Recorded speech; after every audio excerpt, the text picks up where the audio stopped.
the unilateral US sanctions, they're called sanctions, really, they're acts of aggression. There's three heads in which they're mostly illegal. And I discuss in the book, in the chapter there on sanctions, that if we look back at the case of South Africa, when sanctions were against South Africa, there was a whole political process to make those sanctions legitimate against apartheid South Africa, which included getting the consent from the South African people who were going to be affected by it.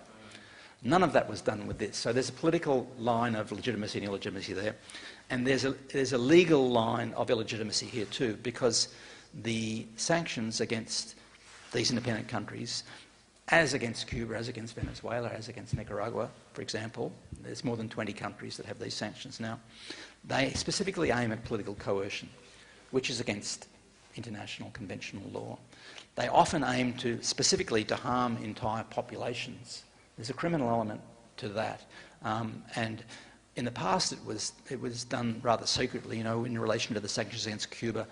Over years, documents came out that they aimed to starve the people, make them desperate, and hope that they'd rise up against the government. Indeed, they were desperate because their own assessment was the revolutionary government in Cuba was very popular, and the only way to undermine that was to destroy people's standard of living, basically. Well, you saw the Secretary of State, Mike Pompeo, repeating it more openly in relation to Iran when he said, well, if the people of Iran want to eat, they better, change their political system, which is effectively a criminal standover course of action. The third leg of illegality is that these sanctions aim to damage the rights of third parties. They specifically affect people, they don't just affect Iran, they'll be used against the Europeans if the Europeans trade with Iran, for example. That's why the European Union has been very weak in trying to maintain its commitment to the nuclear agreement, which part of which the benefit for Iran was to lift the sanctions that existed there before. So that's on the legal side. Then you've got the political illegitimacy side of things. So this is a very dangerous part of the war. It should be considered, I suggest, part of this broad spectrum, full spectrum war against the region, because economic sanctions aim to starve populations and deprive them of life-saving medicines, cancer medicines, so on. This is the case.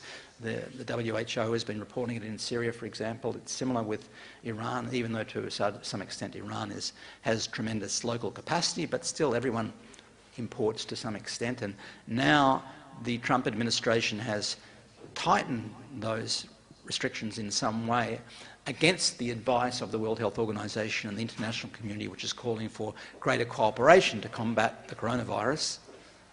So they quite deliberately want to prevent international cooperation to contain the contagion in Iran, which has one of the worst outbreaks.